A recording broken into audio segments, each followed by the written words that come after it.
ഹരേ കൃഷ്ണ.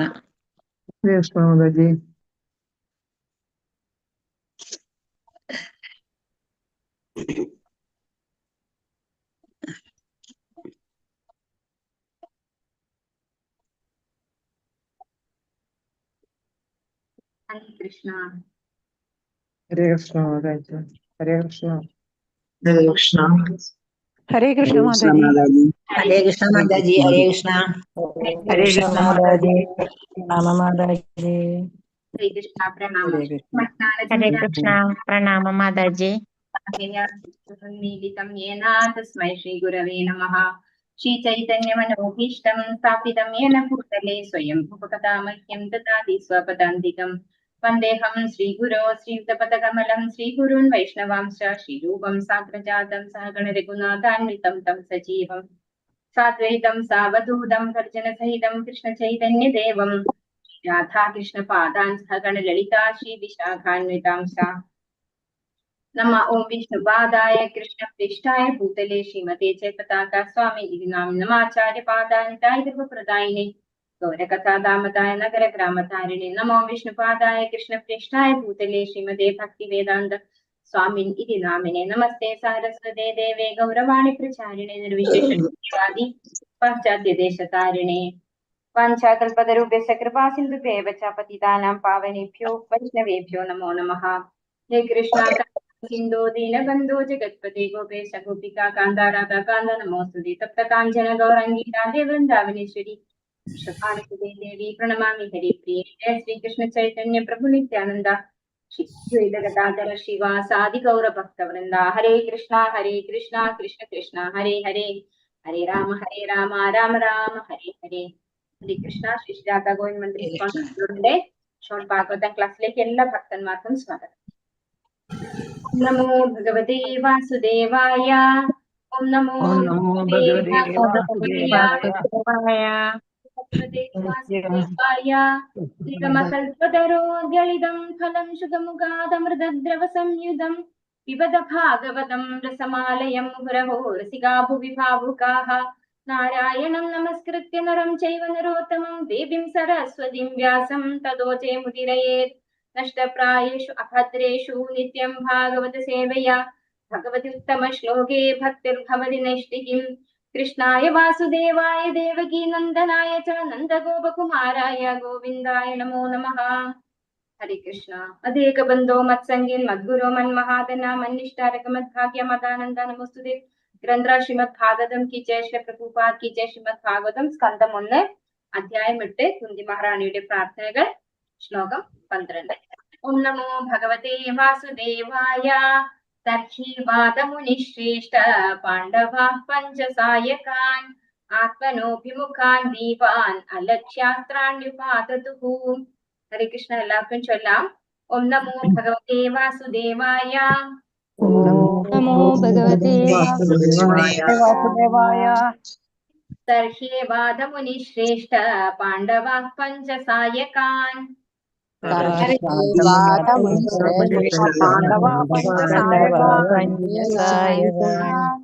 ആത്മനോഭിമുഖാൻ ദീപ്താൻ അലക്ഷ്യാസ്ത്രാണ്യുപാതതുഃ.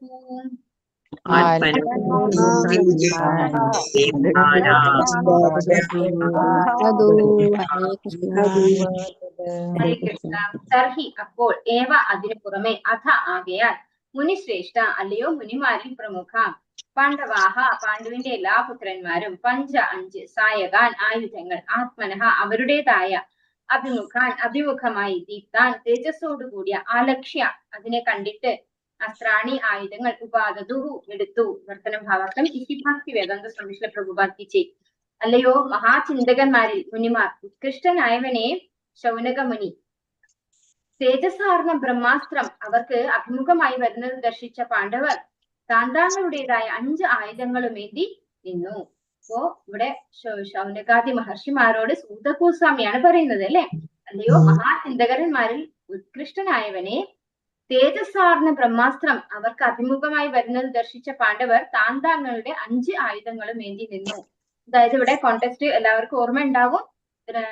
ഉത്തര അല്ലെ, അഭിമന്യുവിന്റെ മരിച്ചുപോയ അല്ലെ, യുദ്ധത്തിൽ മരണപ്പെട്ടിട്ടുള്ള അഭിമന്യുവിന്റെ പത്നിയായിട്ടുള്ള ഉത്തര തന്റെ ഗർഭത്തിന് നേരെ അശ്വത്ഥാമാവ് തൊടുത്തു വിട്ട ബ്രഹ്മാസ്ത്രം കണ്ട് ഭയന്ന് ദ്വാരകയിലേക്ക് മടങ്ങിപ്പോകാനിരിക്കുന്ന ഭഗവാന്റെ മുന്നിൽ ചെന്ന് പറയാണ് അല്ലെ, പാഹി പാഹി മഹായുക്തിൻ ദേവദേവാചകത്പദേ നാണ്യം തുതഭയം പശ്യേ എത്ര മൃത്യു പരസ്പരം. അല്ലെ, ഭഗവാൻ അല്ലാതെ മറ്റൊരു രക്ഷകനും ഇല്ല. എന്നെ ആ ബ്രഹ്മാസ്ത്രം ഇല്ലാതെയാക്കുകയാണെങ്കിൽ എനിക്ക് കുഴപ്പമില്ല, പക്ഷെ എന്റെ കുട്ടിയെ ഒന്ന് രക്ഷിക്കണേ എന്നാണ് ഉത്തര ഭഗവാനോട് റിക്വസ്റ്റ് ചെയ്തത്. അപ്പൊ ആ സമയത്ത് പഞ്ചപാണ്ഡവര്, അതായത് യുധിഷ്ഠിരൻ ഉൾപ്പെടെ 5 പേര് അല്ലെ, യുധിഷ്ഠിരൻ, ഭീമൻ, അർജുനൻ, നകുലൻ, സഹദേവൻ, ഈ 5 പേരും താന്താങ്ങളുടേതായ ആയുധങ്ങൾ വേണ്ടി നിന്നു എന്നാണ് പറയുന്നത്. അതായത് ഉത്തരയുടെ നേരെ വരുന്ന ബ്രഹ്മാസ്ത്രത്തെ തടുക്കാൻ വേണ്ടി അവരൊക്കെ താന്താങ്ങളുടേതായ ആയുധങ്ങളും എടുത്ത് നിൽക്കുകയാണ് ചെയ്തിട്ടുണ്ടായിരുന്നത്. ബ്രഹ്മാസ്ത്രം അവർക്ക് അഭിമുഖമായി ദർശിച്ച പാണ്ഡവർ അല്ലെ, അവരുടെ നേരെ വരുന്നത് കണ്ട പാണ്ഡവര് ആയുധങ്ങൾ വേണ്ടി നിൽക്കുകയാണ് ചെയ്തത്. ഭാവാർത്ഥം ഇതി ഭക്തി വേദാന്ത സംശ്ലേഷ പ്രഭുപാദ് അണ്വായുധത്തെക്കാൾ മേൽത്തരമാണ് ബ്രഹ്മാസ്ത്രം.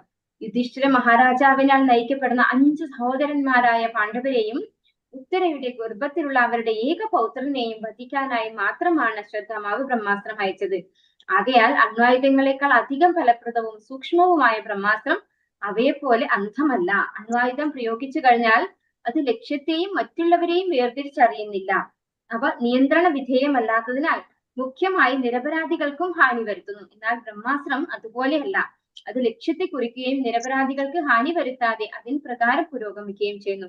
ഇവിടെ അണ്വായുധവും ബ്രഹ്മാസ്ത്രവും തമ്മിലുള്ള ഒരു കമ്പാരിസൺ ആണ്.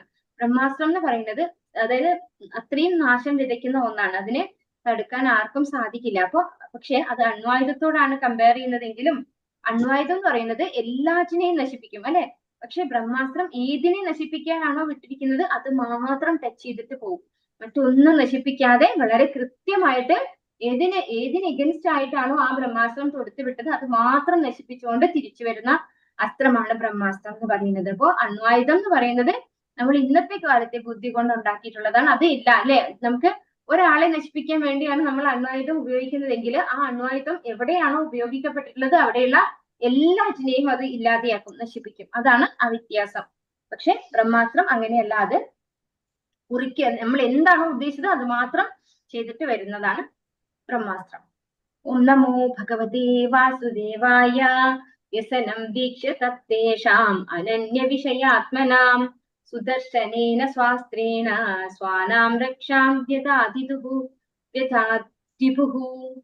എല്ലാവർക്കും ചൊല്ലാം. ഓം നമോ ഭഗവതേ വാസുദേവായ. ഓം നമോ ഭഗവതേ വാസുദേവായ. വ്യസനം വീക്ഷ്യ തത്തേഷാം അനന്യ വിഷയാത്മനാം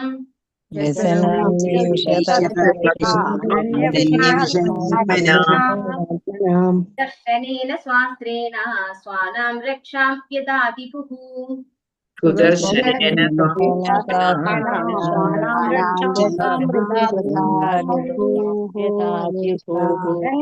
പടുത്തിട്ടുണ്ട് വയ്യ.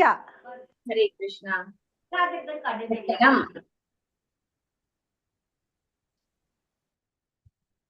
വ്യസനം മഹാവിപത്ത് വീക്ഷിക്കുകയാൽ തേഷാം അവരുടെ അനന്യ മറ്റൊരു വിഷയ മാർഗവും ആത്മനാം അപ്രകാരം പ്രവണതയുള്ള സുദർശനേന ശ്രീകൃഷ്ണ ഭഗവാന്റെ ചക്രത്താൽ സ്വഅസ്ത്രേണ ആയുധത്താൽ സ്വാനാം സ്വഭക്തരുടെ രക്ഷാം സംരക്ഷണം വ്യഥാ നിർവഹിച്ചു വിപുഹു സർവശക്തൻ. വിവർത്തനം ഭാവാർത്ഥം എസ് ഭക്തി വേദാന്ത സംശ്ലേഷ പ്രഭുപാദ് സർവശക്തനും പരമദിവ്യോത്തമ പുരുഷനുമായ ശ്രീകൃഷ്ണൻ പൂർണ്ണ സമർപ്പിതാക്കളായ തന്റെ ശുദ്ധഭക്തർക്ക് സംഭവിക്കാൻ പോകുന്ന മഹാവിപത്തിനെ ദർശിക്കാൻ അവരെ സംരക്ഷിക്കാനായി തൽക്ഷണം തന്റെ സുദർശന ചക്രം എടുത്തു. അപ്പോ ഇവിടെ ഭഗവാൻ തന്റെ സുദർശന ചക്രം എടുത്തു അല്ലെ, ബ്രഹ്മാസ്ത്രത്തെ തടുക്കാൻ വേണ്ടിയിട്ട് തന്റെ പ്രിയ ഭക്തന്മാരെ സംരക്ഷിക്കാൻ വേണ്ടി ഭഗവാൻ തന്റെ സുദർശന ചക്രം എടുത്തു എന്നാണ് ഈ ശ്ലോകത്തിൽ പറയുന്നത്. പരമദിവ്യോത്തമ പുരുഷനായ ഭഗവാൻ അല്ലെ, ഭക്തവത്സലനായ ഭഗവാൻ ഭക്തന്മാരെ രക്ഷിക്കാൻ സുദർശൻ ചക്രം എടുത്തു. ഭാവാർത്ഥം ഈസി ഭക്തി വേദാന്ത സ്വാമിശ്രീ പ്രഭുപാദ്. അശ്വത്ഥാമാവ് പ്രയോഗിച്ച പരമ ആയുധമായ ബ്രഹ്മാസ്ത്രം അണ്വായുധത്തിന് സമാനമാണ്. എന്നാൽ അവയേക്കാൾ അത്യധികം താപവും തേജപ്രസരണവും അതിനുണ്ട്. പരമായ ശബ്ദത്തിന്റെ വേദമന്ത്രത്തിന്റെ ഫലമാകിയാൽ ഈ ബ്രഹ്മാസ്ത്രം കൂടുതൽ സൂക്ഷ്മമായ ശാസ്ത്രത്താൽ ഉദ്ഭൂതമായതാകുന്നു.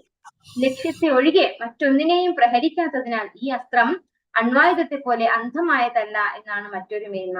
പാണ്ഡവ കുലത്തിലെ സകല പുരുഷജനങ്ങളെയും വധിക്കാനായി മാത്രമാണ് അശ്വത്ഥാമാവ് ഈ അസ്ത്രം പ്രയോഗിച്ചത്. ആകയാൽ ഒരർത്ഥത്തിൽ ഇത് അണ്വായുധത്തെക്കാൾ അധികതരമായി മാരകമാകുന്നു. എന്തെന്നാൽ ഇതിന് ഏറ്റവും സുരക്ഷിതമായ സ്ഥാനത്തേക്ക് പോലും തുളച്ചു കയറാനാകുന്നു. ഒരിക്കലും അതിന് ലക്ഷ്യഭ്രംശം സംഭവിക്കുന്നില്ല. അപ്പോ ഇവിടെ പറഞ്ഞു വരുന്നത് വീണ്ടും അണ്വായുധത്തെ കുറിച്ചും അതായത് അണ്വായുധത്തെ വെച്ച് കമ്പയർ ചെയ്യാണ് ബ്രഹ്മാസ്ത്രം വളരെ മേന്മതരമായിട്ടുള്ളതാണ്. കാരണം ഇവിടെ പഞ്ചപാണ്ഡവരും അതുപോലെ ഉത്തരയുടെ ഗർഭത്തിലുള്ള പരീക്ഷിത് മഹാരാജാവ് ഈ 6 പേരെ ലക്ഷ്യം വെച്ചുകൊണ്ടാണ് ബ്രഹ്മാസ്ത്രം പോയിട്ടുള്ളത് എന്നാണ് ഇവിടെ പറഞ്ഞു തരുന്നത്. അപ്പോ ഉത്തരയുടെ ഗർഭത്തിലുള്ള കുട്ടിയെ മാത്രമല്ല ഈ 6 പേരെ പുരുഷ പ്രജകളെ എല്ലാം നശിപ്പിക്കുക എന്നുള്ളതാണ്, സ്ത്രീ പ്രജകളെ നശിപ്പിക്കില്ല. അപ്പോ അതാണ് ഉത്തര പ്രധാനമായിട്ട് ഭഗവാൻ അടുത്ത് വന്ന് പറയാനും കാര്യം അല്ലെ. എന്നെ നശിപ്പിച്ചാലും എന്റെ കുട്ടിയെ സംരക്ഷിക്കണേ എന്നാണ് ഉത്തര പറഞ്ഞത്. പക്ഷെ ഉത്തരയ്ക്ക് നാശം വരുത്താതെ ആ കുട്ടിയെ നശിപ്പിക്കാനുള്ള കഴിവ് ബ്രഹ്മാസ്ത്രത്തിന് ഉണ്ടായിരുന്നു എന്നാണ് നമുക്ക് ഇവിടെ എടുത്തു പറഞ്ഞു തരുന്നത്. അതായത് ഉത്തരയുടെ ഗർഭത്തിലാണ് ഈ കുട്ടി ഉള്ളതെങ്കിൽ പോലും ആ ഗർഭചിത്രം നടത്തിക്കൊണ്ട് ഉത്തരയ്ക്ക് ഒന്നും സംഭവിക്കാതെ കുട്ടിയെ നശിപ്പിക്കാനുള്ള കഴിവ് ആ മന്ത്രങ്ങളാൽ ആണ് ഈ ബ്രഹ്മാസ്ത്രം ഉപയോഗിക്കുന്നത്. അതുകൊണ്ട് അണ്വായുധം പോലെയല്ല, അതിനേക്കാൾ കുറെ കൂടെ പവർഫുൾ ആണ് ഈ ബ്രഹ്മാസ്ത്രം എന്ന് പറയുന്നത്. കറക്റ്റ് ആയിട്ട് എവിടെയാണോ നമുക്ക് ചെയ്യേണ്ടത് അവിടെ കറക്റ്റ് ആയിട്ട് അത് നുഴഞ്ഞു കയറാൻ പറ്റും. അതാണ് ഇവിടെ പറയുന്നത്. എന്തെന്നാൽ ഇതിന് ഏറ്റവും സുരക്ഷിതമായ സ്ഥാനത്തേക്ക് പോലും തുളച്ചു കയറാനാകുന്നു. അതായത് ഉത്തരയുടെ ഗർഭപാത്രത്തിനകത്ത് ഉത്തരയ്ക്ക് ഒരു പോറലും ഏൽക്കാതെ കയറി ചെന്ന് ആ കുട്ടിയെ നശിപ്പിക്കാനുള്ള കഴിവ് ആ ബ്രഹ്മാസ്ത്രത്തിന് ഉണ്ടായിരുന്നു.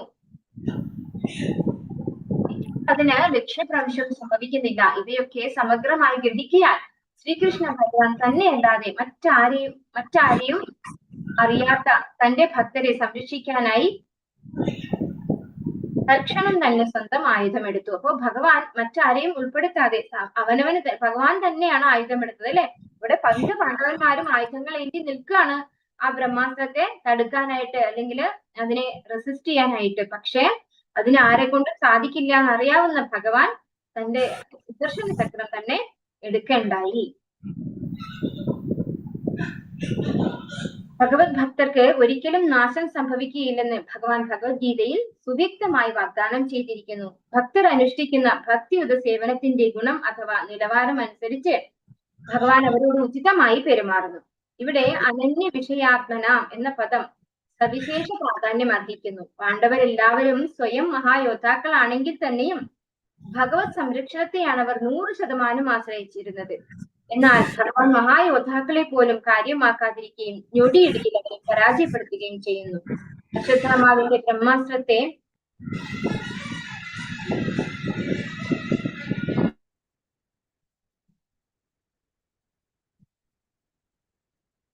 പാണ്ഡവരെല്ലാം സ്വയം മഹായോദ്ധാക്കളാണെങ്കിൽ തന്നെയും ഭഗവത് സംരക്ഷണത്തെയാണ് അവർ 100% ആശ്രയിച്ചിരുന്നത്. എന്നാൽ ഭഗവാൻ മഹായോദ്ധാക്കളെ പോലും കാര്യമാക്കാതിരിക്കുകയും ഞൊടിയിടയിൽ അവരെ പരാജയപ്പെടുത്തുകയും ചെയ്യുന്നു. അശ്വത്ഥാമാവിന്റെ ബ്രഹ്മാസ്ത്രത്തെ പ്രതിരോധിക്കാനുള്ള സമയം പാണ്ഡവർക്കില്ല എന്ന് ദർശിച്ച ഭഗവാൻ തന്റെ ശപഥം ലംഘിക്കാൻ ഇടയാകുമെങ്കിൽ പോലും ആയുധത്തെ കയ്യിലേന്തി. കുരുക്ഷേത്ര യുദ്ധം മിക്കവാറും സമാപ്തമായ സാഹചര്യത്തിൽ കൂടിയും ഭഗവാൻ തന്റെ ശപഥം അനുസരിച്ച് ആയുധം കയ്യിലേന്താൻ പാടുള്ളതല്ല. എന്നാൽ ഈ ആപത്ഘട്ടം ശപഥത്തെക്കാൾ പ്രാധാന്യം അർഹിക്കുന്നതായിരുന്നു. ഭഗവാനെ ഭക്തവത്സലൻ അഥവാ തന്റെ ഭക്തരോട് പ്രീതിയുള്ളവൻ എന്ന് വിശേഷിപ്പിക്കുന്നു. ആകയാൽ തന്റെ ശപഥം ഒരിക്കലും ലംഘിക്കാത്ത ലൗകിക സദാചാര നിരതനായ ഒരാളേക്കാൾ ഭക്തവത്സലനായി തന്നെ തുടരാനാണ് ഭഗവാൻ ഇഷ്ടപ്പെട്ടത്. എന്താ പറയുന്നേ?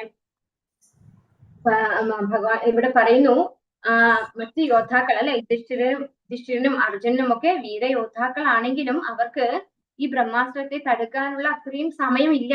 അതിനു മുമ്പേ ആ ബ്രഹ്മാസ്ത്രം വന്ന് പ്രവർത്തിക്കും എന്നുള്ളത് ആർക്കറിയാമായിരുന്നു? ഭഗവാൻ അറിയാമായിരുന്നു. അതുപോലെ ഭഗവാൻ നേരത്തെ ഒരു പ്രതിജ്ഞ എടുത്തിട്ടുണ്ടായിരുന്നു. മഹാഭാരത യുദ്ധത്തിന് വരുന്നതിന് മുമ്പായിട്ട് ഞാൻ ഒരിക്കലും ആയുധം കൈകൊണ്ട് തൊടില്ല എന്ന് പ്രതിജ്ഞ എടുത്തിട്ടുണ്ടായിരുന്നു. ഇവിടെ പറയാൻ ഭഗവാൻ ഒരു കാര്യം അർജുനനോട് പറയണ്ടായി അല്ലെ, അർജുന പ്രതിജാനീഹി നമേ ഭക്ത പ്രണശ്യതി. ഇത് എന്തിനാ ഭഗവാൻ അർജുനെ കൊണ്ട് പറയിച്ചത്? ഭഗവാൻ അർജുനെ കൊണ്ട് പറയിച്ചതിന് ഒരു കാരണമുണ്ട്. കാരണം ഭഗവാൻ കൊടുക്കുന്ന പ്രോമിസ് ഭഗവാൻ ചിലപ്പോൾ തെറ്റിക്കും. അത് ഭഗവാന്റെ ഒരു കാരണം. നമ്മൾക്കൊക്കെ ഒരു വാക്ക് കൊടുത്തു കഴിഞ്ഞാൽ തെറ്റിക്കാൻ ഭയങ്കര ബുദ്ധിമുട്ടാണ് അല്ലെ. നമ്മളെ ചിലർക്കെങ്കിലും വാക്ക് തെറ്റിക്കാൻ വേണ്ടി തന്നെ കൊടുക്കുന്നവരുണ്ടാവും. പക്ഷെ ചിലർക്കൊക്കെ വാക്ക് കൊടുത്തു കഴിഞ്ഞാൽ അത് ഒരിക്കലും ഞാൻ ആ വാക്ക് തെറ്റിക്കൂല എന്ന് പറയുന്ന ആളുകളുണ്ടാവും. പക്ഷേ ഭഗവാൻ അതിനല്ല പ്രാധാന്യം കൊടുക്കുന്നത്, ഭഗവാന്റെ ഭക്തന്റെ സംരക്ഷണത്തിനാണ് പ്രാധാന്യം കൊടുക്കുന്നതെന്നാണ് ഇവിടെ വ്യക്തമായി പറഞ്ഞിരുന്നത്. ഭഗവാന്റെ വാക്ക് തെറ്റിക്കുന്നതിന് ഭഗവാന് ബുദ്ധിമുട്ടില്ല. വാക്ക് കൊടുത്താൽ വിലയില്ല, വാക്കിന് വിലയില്ലാത്തവൻ ആരെങ്കിലും പറഞ്ഞോട്ടെ, കുഴപ്പമില്ല. പക്ഷെ എന്റെ ഭക്തന് ഒരിക്കലും ഒരു നാശവും സംഭവിക്കില്ല. അത് അർജുനനെ കൊണ്ടാണ് ഭഗവാൻ പറയിപ്പിച്ചത്, അല്ലെ? നമ്മെ ഭക്ത പ്രണശി, ഭഗവാന്റെ ഭക്തന്മാര് പറഞ്ഞു കഴിഞ്ഞാൽ പിന്നെ ഭഗവാന് ഒരു സംശയമില്ല, അത് ഭഗവാൻ ഒരു കാരണവശാലും വിട്ടുവീഴ്ച ചെയ്യില്ല. പക്ഷെ ഭഗവാൻ എനിക്ക് പറഞ്ഞാൽ ചിലപ്പോ ഭഗവാൻ സിറ്റുവേഷൻസിനനുസരിച്ച് ഭഗവാൻ കാലു മാറിയിരിക്കും, ഭഗവാൻ ആ വാക്ക് തെറ്റിച്ചു എന്നിരിക്കും. അപ്പൊ ഭഗവാൻ ആയുധം കൈകൊണ്ട് എടുക്കില്ല എന്ന് അത്രയും പ്രോമിസ് ചെയ്തിട്ടുണ്ടെങ്കിലും ഈ സിറ്റുവേഷനിൽ ഭഗവാൻ അല്ലാതെ അവിടെ വേറെ ആർക്കും അങ്ങനെ റിയാക്ട് ചെയ്യാൻ പറ്റില്ല എന്ന് ഭഗവാൻ വ്യക്തമായിട്ട് അറിയാം. പിന്നെ ഭഗവാന്റെ ഭക്തന്മാരാണ് പഞ്ചപാണ്ഡവരും, അതുപോലെ പരീക്ഷിത് മഹാരാജാവ്, അദ്ദേഹവും ഭഗവാന്റെ ശുദ്ധഭക്തനാണ്.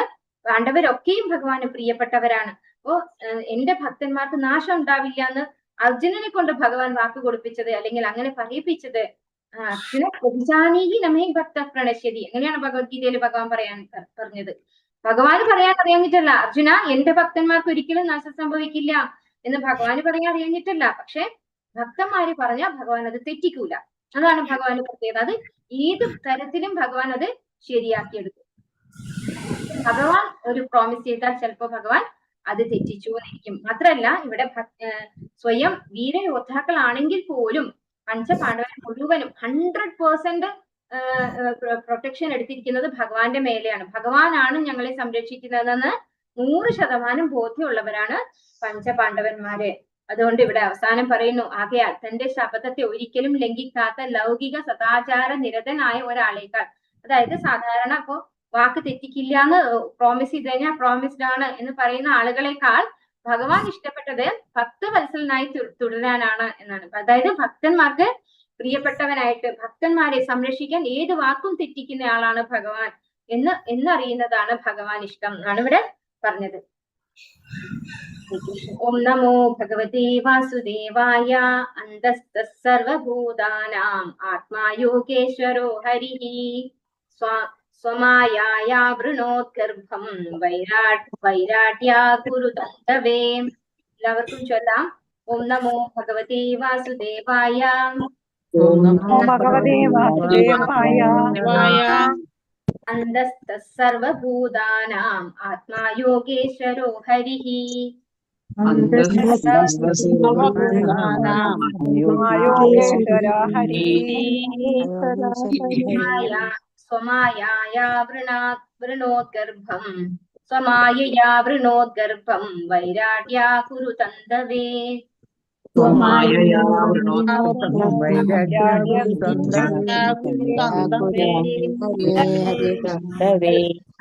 ഹരേ കൃഷ്ണ. അന്തസ്ഥ, അന്തരംഗസ്ഥനായി, സർവ എല്ലാ ഭൂതാനാം ജീവാത്മാക്കളുടെയും, ആത്മാവ്, യോഗ ഈശ്വര സർവയോഗ ശക്തികളുടെയും അധിപൻ, ഹരിഹി പരമപുരുഷനായ ഭഗവാൻ, സ്വമായയ സ്വശക്തിയാൽ, ആവരണം ചെയ്തു, ഗർഭം ഭ്രൂണം, വൈരാട്യാഹ ഉത്തരയുടെ, കുരുതന്ത്രേ മഹാരാജാവിന്റെ കുരുവംശത്തിനായി.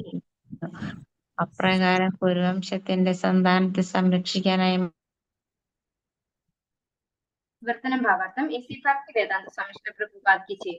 പരമയോഗേശ്വരനായ ഭഗവാൻ ശ്രീകൃഷ്ണൻ ഏവരുടെയും ഹൃദയത്തിൽ പരമാത്മാവായി സ്ഥിതി ചെയ്യുന്നു. അപ്രകാരം കുരുവംശത്തിന്റെ സന്താനത്തെ സംരക്ഷിക്കാനായി മാത്രം ഭഗവാൻ ഉത്തരയുടെ ഭ്രൂണത്തെ സ്വശക്തിയാൽ വലയം ചെയ്തു. അപ്പോ ഭഗവാൻ പരമദിവ്യോത്കൃഷ്ണനായ ഭഗവാൻ എല്ലാവരുടെയും ഹൃദയത്തിൽ പരമാത്മാവായി ഇരിക്കുന്നു എന്ന് ഭഗവാൻ ഭഗവത്ഗീതയിൽ പറഞ്ഞു, അല്ലെ? സർവസ്യ ചാഹം ഹൃദി സന്നിവിഷ്ടം. അപ്പൊ എല്ലാവരുടെയും ഹൃദയത്തിൽ പരമാത്മാവായിട്ട് ഭഗവാനുണ്ട്. അപ്പോ അപ്രകാരം കുരുവംശത്തിന്റെ സന്താനത്തെ രക്ഷിക്കാനായി മാത്രം ഭഗവാൻ ഉത്തരയുടെ ഭ്രൂണത്തെ സ്വശക്തിയാൽ വലയം ചെയ്തു. അപ്പോ ഉത്തരയുടെ ഭ്രൂണത്തെ ഭഗവാൻ പ്രൊട്ടക്ഷൻ കൊടുക്കാൻ വേണ്ടിയിട്ട് ഭഗവാന്റെ ശക്തി കൊണ്ട് വലയം ചെയ്തു എന്നാണ് പറയുന്നത്. ഭാവാർത്ഥം എസി ഭക്തി വേദാന്ത സ്വാമി പ്രഭുപാദ് കി ജയ്. പരമയോഗേശ്വരനായ ഭഗവാൻ ഏകകാലത്ത് ഏവരുടെയും ഹൃദയത്തിലും പരമാണുവിനുള്ളിൽ പോലും തന്റെ വിസ്തരണമായ പരമാത്മ രൂപത്തിൽ നിവസിക്കുന്നു. ആകയാൽ ഉത്തരയുടെ ശരീരത്തിനുള്ളിൽ നിവസിക്കുന്ന ഭഗവാൻ മഹാരാജാവ് പരീക്ഷത്തിനെ സംരക്ഷിക്കാനായി ഭ്രൂണത്തെ ആവരണം ചെയ്യുകയും അങ്ങനെ കുരു മഹാരാജാവിന്റെ വംശത്തിലെ സന്തതിയെ സംരക്ഷിക്കുകയും ചെയ്തു. പാണ്ഡു മഹാരാജാവും കുരുവംശജനുമായിരുന്നു. മഹാരാജാവ് ധൃതരാഷ്ട്രയുടെയും പാണ്ഡുവിന്റെയും പുത്രന്മാർ അതേ കുരുവിന്റെ രാജവംശത്തിൽ തന്നെ ഉൾപ്പെടുന്നു. ആകയാൽ ഇരു കൂട്ടരുടെയും സാധാരണയായി കുരുക്കൾ എന്ന് വിശേഷിപ്പിക്കുന്നു. ഇരു കൂട്ടരെയും.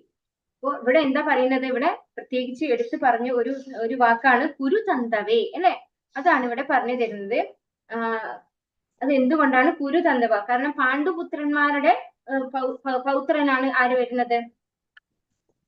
നമ്മുടെ പരീക്ഷിത് മഹാരാജാവ്, അല്ലെ? അപ്പൊ പാണ്ഡവരുടെ വംശജനാണ്. പക്ഷെ എന്നിട്ടും കുരുതന്തവേ എന്നാണ് പറയുന്നത്. അപ്പൊ അതാണ് ഇവിടെ എക്സ്പ്ലെയിൻ ചെയ്ത് പറഞ്ഞു തരുന്നത്. ഭഗവാൻ എല്ലാവരുടെയും ഹൃദയത്തിൽ പരമാത്മാവായിട്ടിരിക്കുന്നു. ഉത്തരയുടെ ശരീരത്തിനകത്തും പരമാത്മാവായിട്ട് ഭഗവാനുണ്ട്. പക്ഷെ ആ ഭ്രൂണത്തെ പ്രൊട്ടക്ട് ചെയ്യാൻ വേണ്ടിയിട്ട് ഒരു സ്പെഷ്യൽ പ്രൊട്ടക്ഷൻ ഭഗവാൻ അവിടെ കൊടുക്കുകയാണ് ചെയ്തത്. ഇവിടെ കുരുതന്തവേ എന്ന് ഉപയോഗിക്കാനുള്ള കാരണം കുരു മഹാരാജാവ്, അതായത് കുരുവംശം എന്ന് പറയുന്നത് പാണ്ഡവരുടെയും ധൃതരാഷ്ട്രയും അച്ഛൻ ആ ഒരു കാറ്റഗറി, ആ ഒരു ഫുൾ ഫാമിലിയാണ് കുരുവംശം എന്ന് പറയുന്നത്. അപ്പൊ അതുകൊണ്ട് തന്നെ പാണ്ഡുവും കുരുവംശത്തിലുള്ള ഒരു രാജാവായിരുന്നു. പക്ഷേ ഈ യുദ്ധം വരുന്നതിന് തൊട്ട് മുമ്പേ, അതായത് പാണ്ഡു നേരത്തെ മരിച്ചുപോയി. അപ്പൊ പാണ്ഡവരെ പാണ്ഡുവംശം എന്നും കുരുവംശം എന്ന് പറയുന്നത് ധൃതരാഷ്ട്രയുടെ കുട്ടികൾ, അതായത് ധൃതരാഷ്ട്രം ദുര്യോധനനും അടങ്ങുന്ന ആ ഒരു ഫാമിലി മാത്രമായിട്ട് സെൽഫിഷ് ആയിട്ടുള്ള ധൃതരാഷ്ട്രം ചെയ്തു വെച്ചതാണ്. അപ്പൊ ശരിക്കും പറഞ്ഞാൽ കുരുവംശം എന്ന് പറഞ്ഞാൽ ഇവരെല്ലാവരും കുരുവംശത്തിൽ വരുന്നതാണ്. പാണ്ഡുവിന്റെ മക്കളും ധൃതരാഷ്ട്രയുടെ മക്കളും കുരുവംശത്തിൽ തന്നെയാണ്. അതുകൊണ്ടാണ് ഇവിടെ കുരുതന്തവേ എന്ന് പറഞ്ഞിരുന്നത്. അതായത് കുരുവംശജനായിട്ടുള്ള ഒരേ ഒരു കുട്ടിയാണ് ഇപ്പൊ ആര്?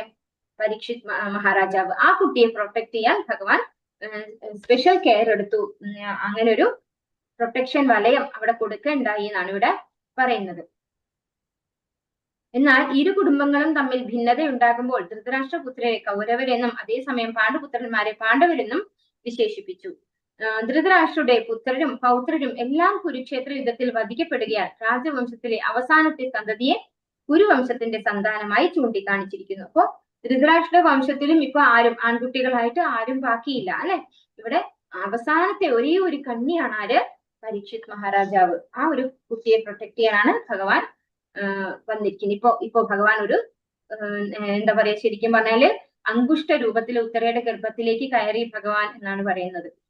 നമുക്ക് കാണാൻ വരുന്നുണ്ടത്. ഓം നമോ ഭഗവതേ വാസുദേവായ. യദ്യപ്യസ്ത്രം ബ്രഹ്മശിരഃ ത്വമോഘം ചാപ്രതിക്രിയം വൈഷ്ണവം തേജ ആസാദ്യ സമശാമ്യത് ഭൃഗുദ്വഹ. എല്ലാവർക്കും ചൊല്ലാം. ഓം നമോ ഭഗവതേ വാസുദേവായ. ഓം നമോ ഭഗവതേ വാസുദേവായ. യദ്യപ്യസ്ത്രം ബ്രഹ്മശിരഃ ത്വമോഘം ചാപ്രതിക്രിയം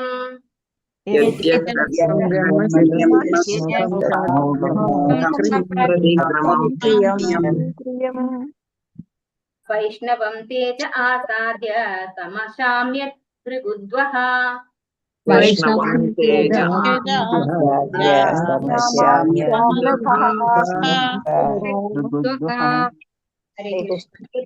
എന്നുവരികിലും അസ്ത്രം ബ്രഹ്മശിരഃ പരമ ആയുധമായ ബ്രഹ്മശിരോസ്ത്രം. തു എന്നാൽ അമോഘം നിയന്ത്രണമില്ലാതെ, ച അപ്രതിക്രിയം പ്രതിരോധിക്കാൻ കഴിയാത്ത, വൈഷ്ണവം വിഷ്ണുവുമായി ബന്ധപ്പെട്ട, തേജഃ തേജസ്, ആസാദ്യ അഭിമുഖീകരിച്ച്, സമശാമ്യത് നിർവീര്യമാക്കപ്പെട്ടു, ഭൃഗു ഉദ്വഹ അല്ലയോ ഭൃഗുവംശ പ്രതാപ. വാർത്തമേസി ഭക്തി വേദാന്ത സ്വാമിശ്രീ പ്രഭുപാദിച്ചേ. അല്ലയോ ഭൃഗുവംശ പ്രതാപനായ ശൗനക, അശ്വത്ഥാമാവിനാൽ പ്രയോഗിക്കപ്പെട്ട പരമമായ ബ്രഹ്മാസ്ത്രം നേരിടുവാനോ പ്രതിരോധിക്കുവാനോ അഥവാ നിയന്ത്രിക്കുവാനോ സാധ്യമാകാത്തതാണെങ്കിലും വിഷ്ണുവിന്റെ, ഭഗവാൻ കൃഷ്ണന്റെ ശക്തിയെ അഭിമുഖീകരിച്ചപ്പോൾ അത് നിർവീര്യമാക്കപ്പെടുകയും പരാജയപ്പെടുകയും ചെയ്തു. സ്വാഭാവികമായിട്ട് ബ്രഹ്മാസ്ത്രം എന്ന് പറഞ്ഞാൽ എന്തിനാലും നിയന്ത്രിക്കപ്പെടാൻ സാധിക്കാത്തതാണ്. പക്ഷെ ഭഗവാൻ വിഷ്ണു ആരാണ്? ഭഗവാൻ ആരാണ്? പരമ ദിവ്യോത്തമ പുരുഷനാണ്, അല്ലെ? അപ്പൊ ആ ഭഗവാന്റെ ശക്തിയെ ഫേസ് ടു ഫേസ് അഭിമുഖീകരിച്ചപ്പോൾ ആ ബ്രഹ്മാസ്ത്രം നിർവീര്യമാക്കപ്പെടുകയും പരാജയപ്പെടുകയും ചെയ്തു. അപ്പൊ ഭഗവാനാണിപ്പോ പ്രൊട്ടക്ട് ചെയ്യുന്നത് പരീക്ഷിത് മഹാരാജാവിനെ, അല്ലെ? ഭഗവാനോടാണ് അത് ഫേസ് ചെയ്യേണ്ടി വന്നിരിക്കുന്നത്. ഭാവാർത്ഥമേസി ഭക്തി വേദാന്ത സ്വാമിശ്രീ പ്രഭുപാദിച്ചേ. ബ്രഹ്മജ്യോതി അഥവാ ജ്വലിക്കുന്ന അതീന്ദ്രിയ തേജസ് ശ്രീകൃഷ്ണ ഭഗവാനിലാണ് കുടികൊള്ളുന്നതെന്ന് ഭഗവത്ഗീതയിൽ അരുളി ചെയ്തിരിക്കുന്നു. സൂര്യരശ്മികൾ സൂര്യദേവനിൽ നിന്നും പ്രസരിക്കുന്നത് പോലെ ബ്രഹ്മ തേജസ് എന്ന് വിശേഷിപ്പിക്കുന്ന ഉജ്ജ്വല ദീപ്തിപ്രവാഹം ഭഗവാന്റെ രശ്മി പ്രസരമല്ലാതെ മറ്റൊന്നുമല്ല. ആകയാൽ ഈ ബ്രഹ്മശിരോസ്ത്രം ഭൗതികമായി അപ്രതിരോധ്യമാണെങ്കിലും ഭഗവാന്റെ പരമശക്തിയെ അധകരിക്കാൻ അതിന് സാധ്യമല്ല. അശ്വത്ഥാമാവിനാൽ അയക്കപ്പെട്ട ബ്രഹ്മാസ്ത്രം എന്ന് വിശേഷിപ്പിക്കുന്ന ആയുധത്തെ ശ്രീകൃഷ്ണ ഭഗവാൻ സ്വശക്തിയാൽ നിർവീര്യമാക്കുകയും പരാജയപ്പെടുത്തുകയും ചെയ്തു. വിവക്ഷ എന്തെന്നാൽ സ്വയം പരിപൂർണനാകിയാൽ മറ്റുള്ളവരുടെ സഹായത്തിനായി ഭഗവാൻ കാത്തു നിന്നില്ല. അപ്പൊ ഇവിടെ പറയുന്നു ഭഗവാനെ അധികരിക്കാൻ ആർക്ക് സാധിക്കില്ല? ബ്രഹ്മാസ്ത്രത്തിന് സാധിക്കില്ല. ബ്രഹ്മ തേജസ് എന്ന് വിശേഷിപ്പിക്കുന്ന ഉജ്ജ്വല ദീപ്തി ഭഗവാൻ നിന്ന് വരുന്നതാണ് അല്ലെ. അതിനേക്കാൾ വലിയ തേജസ് ഒന്നും മറ്റൊന്നിനും ഇല്ല. അപ്പൊ ഈ ഭൗതികമായിട്ട് അത് ആ ബ്രഹ്മാസ്ത്രം എന്ന് പറയുന്നത് വളരെ ഒരാളാലും നിയന്ത്രിക്കാൻ സാധിക്കാത്തതാണെങ്കിലും പരമ ദിവ്യോത്തമ പുരുഷനായ ഭഗവാനെ നിയന്ത്രിക്കാൻ ആർക്കും സാധിക്കില്ല നമ്മൾ കണ്ടു അല്ലെ. അതുകൊണ്ട് തന്നെ ഭഗവാനാൽ നിയന്ത്രിതമായിട്ടുള്ളതാണ് ഈ ബ്രഹ്മാസ്ത്രം എന്ന് ഇവിടെ പറയുന്നു. അപ്പൊ ഭഗവാൻ സ്വയം പരിപൂർണനാകിയാൽ മറ്റുള്ളവരുടെ സഹായത്തിനായി ഭഗവാൻ കാത്തുനിന്നില്ല. വേറെ ആരും സഹായിക്കേണ്ട ആവശ്യമില്ല. നേരെ ഉത്തരം വന്നത് ആരുടെ അടുത്തേക്കാണ്? ഭഗവാന്റെ അടുത്തേക്കാണ് അല്ലെ. അല്ലാതെ പാണ്ഡവരുടെ അടുത്തോ അർജുനന്റെ അടുത്തോ ഒന്നും അല്ല പോയത്. ഉത്തരം നേരെ വന്നത് ഭഗവാന്റെ അടുത്തേക്കാണ്. അപ്പൊ ഭഗവാൻ മറ്റാരെയും കാത്തു നിന്നില്ല. ഭഗവാൻ ആ സ്പോട്ടിൽ തന്നെ തന്റെ സുദർശന ചക്രം വരുത്തി. അതുപോലെ പരീക്ഷിത് മഹാരാജാവിനെ പ്രൊട്ടക്ട് ചെയ്യാനായിട്ട് ഉത്തരയുടെ ഗർഭത്തിന് ചുറ്റും ഒരു പ്രൊട്ടക്ഷൻ വലയം ഭഗവാൻ സൃഷ്ടിച്ചു. ഭഗവാന്റെ തേജസ്സിനെ അധകരിക്കാൻ ബ്രഹ്മാസ്ത്രത്തിന് കഴിയാത്തത് കൊണ്ട് തന്നെ അത് പരാജിതപ്പെടുകയും അതുപോലെ നിർവീര്യമാക്കപ്പെടുകയും ചെയ്തു എന്ന് ഇവിടെ ഈ ശ്ലോകത്തിൽ പറയുന്നു. ഹരേ കൃഷ്ണ. ബാക്കി ശ്ലോകങ്ങൾ നമുക്ക് അടുത്ത ക്ലാസ്സിൽ നോക്കാം. വാഞ്ചാകൽപതരുഭ്യശ്ച കൃപാസിന്ധുഭ്യൈവ ച പതിതാനാം പാവനേഭ്യോ वैष्णवेभ्यो नमो नमः। अनंत कोटि वैष्णव वृंद की जय। श्री प्रभुपाद की जय। गुरु महाराज की जय। निताय गौर प्रेमानंदे। हरि हरि बोल। हरे कृष्णा। सर्वं श्री कृष्णार्पणमस्तु। हरे कृष्ण। ഹരേ കൃഷ്ണ. ഹരേ കൃഷ്ണ. ഹരേ കൃഷ്ണ.